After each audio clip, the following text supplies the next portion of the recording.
Faly miarabantsika tsy avindray satria ty lakamisy maraina fa 30 volana janoary ity.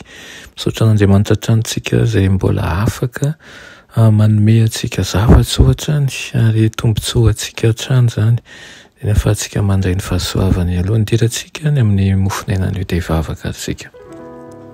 Andriamanitra tomponay tsara indrindra hoe isaoranay hanokana ianao satria mbola manana tombontsoa manokana izahay. Dia ny ahafahanay mifandray aminao Tompo, ampianaro izahay amin'ny alalan'ny fanahinao masina mba ho iray aminao ho tian'ny fahamarinana ary ihany koa hikatsaka ny zavatra ny lanitra mihoatra ny zavatra ny hitan'ny masonay. Amboary ny fonay, amboary ny sainay ary amboleo fanetretena lalava aminao izay. Aminaran'i Jesosy, amen. Lohatenin'ny mofon'ainantsika androany dia manao hoe mivavaha ampanetretena. Nalaina amin'ny Romanina 7:29 manao hoe ary toy izany koa ny fanahy no namonjy ny fahalementsika fa tsy fantatsika izay vavaka tokony ataontsika fa ny fanahy no mifona amin'ny fitarainana tsy azo tononona. Amen. Tsy ankasitran'Andriamanitra ny vavaka raha tsy atao ao anatin'ny fanetretena sy anatin'ny fo torotoro amin'ny anaran'i Kristy. Malahala ireo izay mivavaka amin'ny fomanetretena ilay mpiaino sy mpamaly ny vavaka. Tsy mangataka n'inona fa tsy amin'ny anaran'i Kristy ny tena kristianina marina ary tsy manantena n'inona raha tsy noho ny fanelanelana nataony. I Kristy toy n'izy ireo miambonahitra amin'ny fitondrana ny vavaka ataony eo anatrehany iray ary faniriny handray fitahiana avy amin'Andriamanitra amin'ny alalan'i Kristy.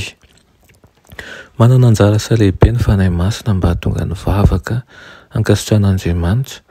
Manalefaka ny fo izy manazava ny saina ka mahatonga azy hahamantatra ny tena ilainy. Velominy ny fanirintsika ka manjary noana sy mangetaheta ny fahamarinana isika ary manao fanelanelana ho an'ny mpivavaka amin'ny fo marina izy. Tsy maintsy manatona an'Andriamanitra ny olombelona ka hatsapa fa mila fanampena izy izay Andriamanitra irery ihany no afaka manome azy.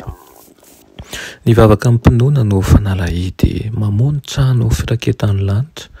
Aoka ho tsaroantsika fa rehefa manakina ny fanahintsika amin'Andriamanitra isika dia raisiny ho andraikitra ny miaino sy mamaly ny fivavahantsika. Manasa antsika izy, anatona azy ary izay tsara sarobidy indrindra no omeny antsika izay tena ilaintsika indrindra. Tiany ny manampy antsika aoka isika tokony fahendreny sy ny heriny. Tena mila manampinoana be tokoa isika. Fiadanana sy fiononana manao ahoana no tokony hananantsika. Sokafy idiran'ny fan'Andriamanitra ny fonao dia hiasa amin'ny alalanao sy hitahy ny asanao Jesosy. Tsy tokony hanetritena tsy an'Andriamanitra ary ve isika mba hivavaka ho an'ireo izay marefo haim-panahy. Mila manokana fotoana izay tsy miovaova hivavahanao azy ireny isika ary tsy tokony hoe hivavaka isan'andro ho an'ireo maty ao anatin'ny elony sy ny fahotany ihany koa ve. Eo am-pitalaho antsika amin'Andriamanitra mba hanorontorony an'ireo fo vato ireo dia ny fontsika ny manjary miha-malefaka. Ho hitantsika tokoa fa malaky hiala ao anatin'ny fitiavana ny ratsy isika ka anao aloha laharana indrindra ny fahamarinana. Aoka ny fanahy masina amboly zavatsoa sy andrisika antsika iray amin'ny Kristy. Amen. Andriamanitra rainay tsara indrindra izay an-danitra mbola vilom-pisaoranao izahay eny amin'izany teninao izany.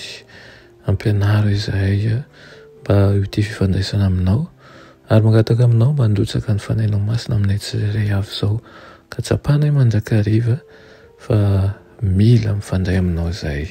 Anaran'i Jesosy, amen.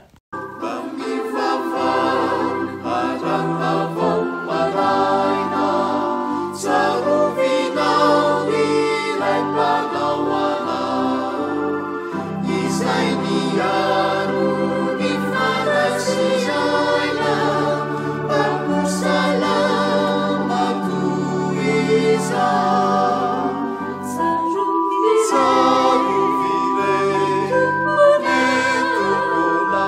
Sai piaro